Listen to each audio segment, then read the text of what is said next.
Hola, profesora Heidi Gordillo, mi nombre es José Rodríguez, el de mi compañero David Ibarra. Hacemos este video para su materia de perspectivas de género y educación y vamos a responder algunas preguntas orientadoras relacionadas con educación, con género y con derechos humanos. La primera pregunta es, ¿cuáles son las construcciones históricas que conllevaron al abordaje de la perspectiva de género?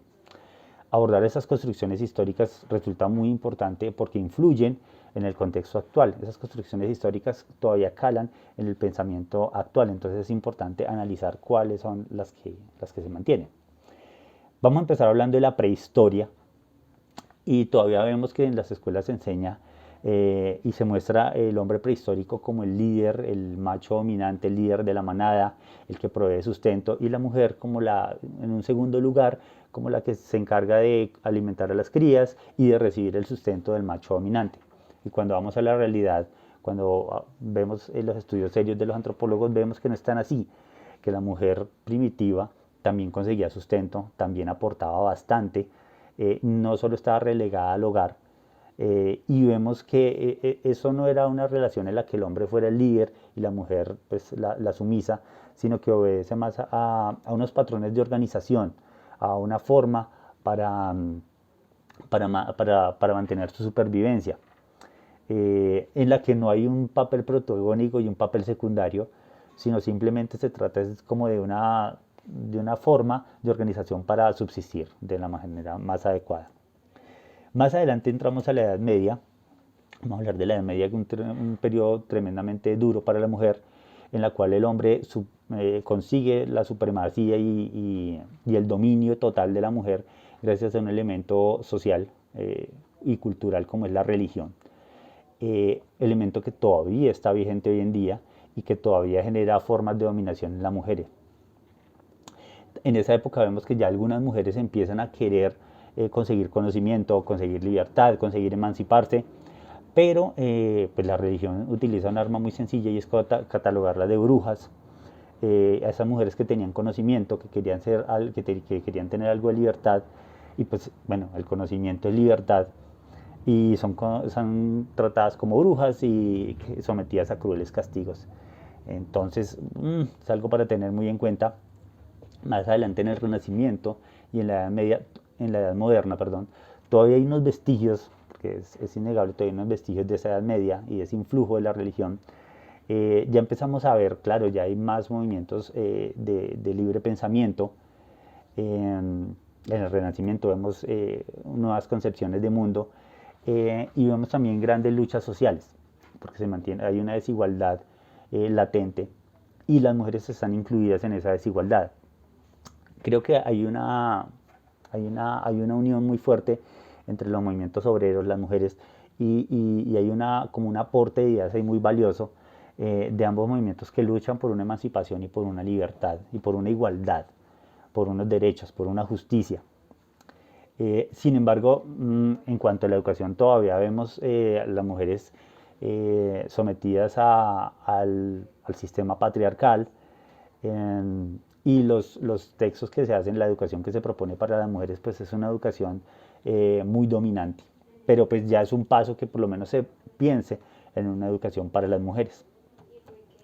En la edad contemporánea ya vemos, pues, como repito, gracias a los movimientos obreros, ya se empiezan a consolidar otras formas de pensamiento y se empiezan a consolidar movimientos feministas que critican, que ya empiezan a hacer ya tienen una postura crítica frente a los planteamientos pedagógicos para las mujeres. Y es aquí como vemos que se empiezan a consolidar más adelante movimientos que luchan incluso por el voto femenino, por el derecho a votar. Eso me parece un punto crucial y un punto importantísimo, pero también me parece tremendamente tardío. Recordemos que el voto femenino en los Estados Unidos se alcanzó más o menos en 1920 y en Colombia el voto femenino en 1954, que eso es muy, muy poquito.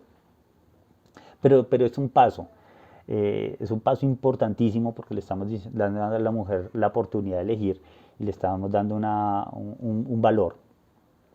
Entonces, bueno, todas esas construcciones históricas, vemos como esa construcción histórica todos estos años se ha reunido en una construcción de género que ahorita está tomando muchos matices y que ahorita hay muchos movimientos que están luchando porque esa construcción de género no limite tanto, sino que habrá nuevas posibilidades a lo que significa ser mujer o a lo que significa ser hombre.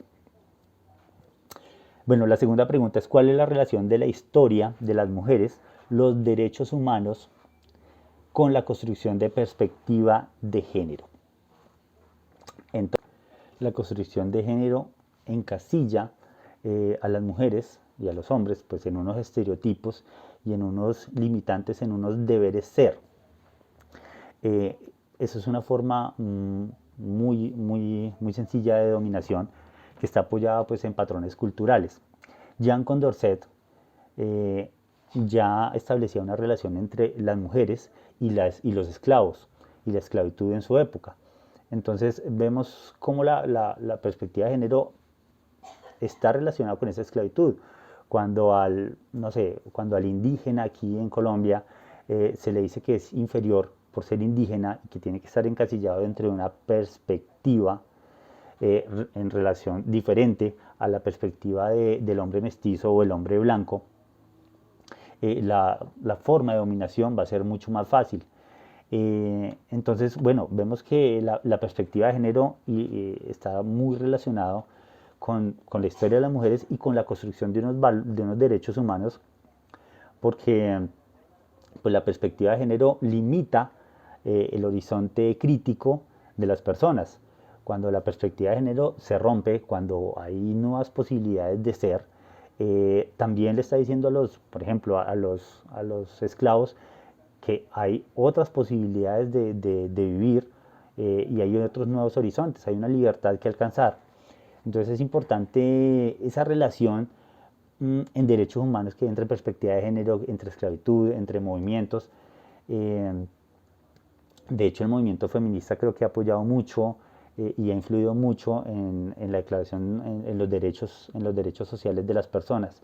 Eso es algo que se ve hoy en día, también cuando vemos en las marchas, en las calles, ahorita que estamos en un movimiento de paro, y vemos como movimientos feministas, movimientos en pro de pues los derechos de la comunidad LGBTI y otras comunidades minoristas, apoyan estos proyectos de emancipación, de libertad, que exigen unas mejores condiciones de vida.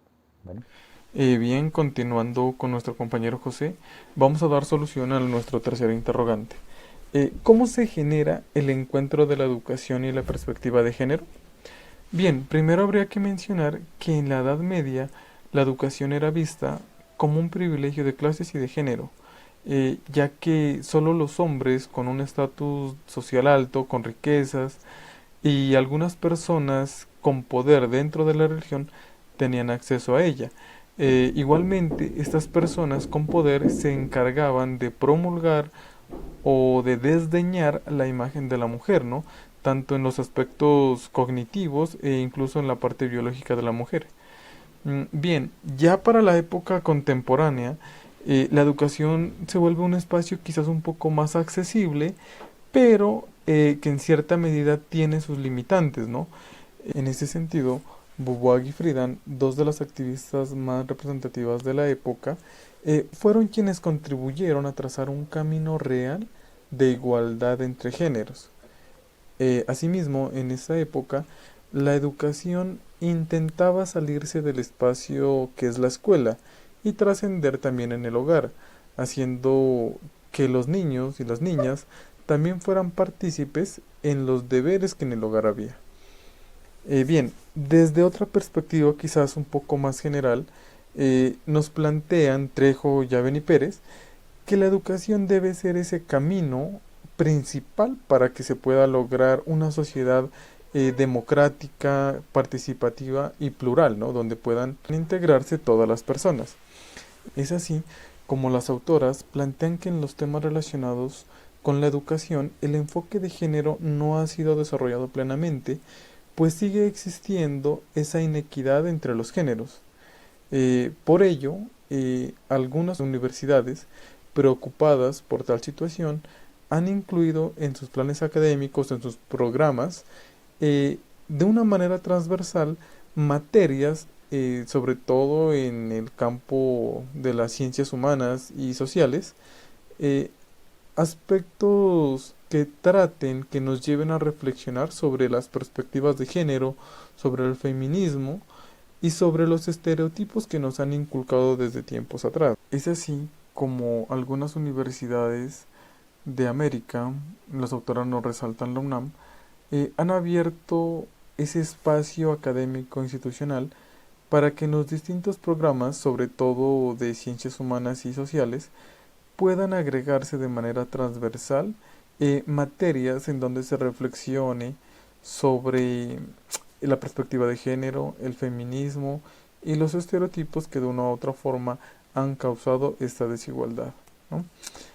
Desde una perspectiva más amplia, más general, desde la UNESCO, desde la ONU, han rectificado que la educación es un derecho universal para todas las personas, donde no se tiene en cuenta el género, ni la raza, ni la procedencia, sino que en la escuela es donde se debe buscar la igualdad de género, la paridad, la participación de entre los niños y las niñas, donde no haya diferencias. También se debe resaltar el papel transformador de la educación con sus aprendices, pues no únicamente los posibilita o les da otras oportunidades para ascender en el campo laboral o social, sino que también les permite crecer en criterio, en opiniones, en reflexiones, y además de ello aísla las discriminaciones y les permite ser iguales y realmente libres en el espacio de la escuela. Bien, para finalizar, hay algunos puntos que me gustaría señalar. El primero es en cuanto a la complejidad del término género, en donde no se limita únicamente a la diferenciación en la parte biológica y anatómica de mujeres y hombres, sino que trasciende, ¿no? Trasciende al plano social, cultural e incluso en la construcción de la identidad de las personas, en donde también se significan las relaciones de poder. En este apartado es importante mencionar que aún se debe seguir luchando para romper estas relaciones de poder que en cierta medida las han tenido los hombres, o como lo expresan las autoras del texto, el patriarcado, o por las clases sociales también. En ese caso, se debe seguir en la lucha contra las barreras de exclusión, de discriminación, en donde los estereotipos han marcado esa forma de actuar y también de comportarnos. En ese sentido también se puede considerar el género como un eje a través del cual nosotros podemos reflexionar sobre nuestros modos de comportarnos, reflexionar sobre nuestra manera de pensar y también cómo debemos actuar en la sociedad. Por otra parte, resulta gratificante que se puedan abrir estos espacios académicos, me refiero a la universidad, en donde podamos abordar estas temáticas de perspectiva del género. Pues nos permite concientizarnos sobre qué es lo que está pasando en realidad en el contexto global, sobre las relaciones de poder, sobre la discriminación o exclusión que existe por el género, y nos permite de una u otra forma llevar todos estos pensamientos, llevar estas reflexiones a la escuela, en donde podamos procurar la participación equitativa de los aprendices. Bueno, eso sería todo. Les agradecemos por su tiempo. Gracias.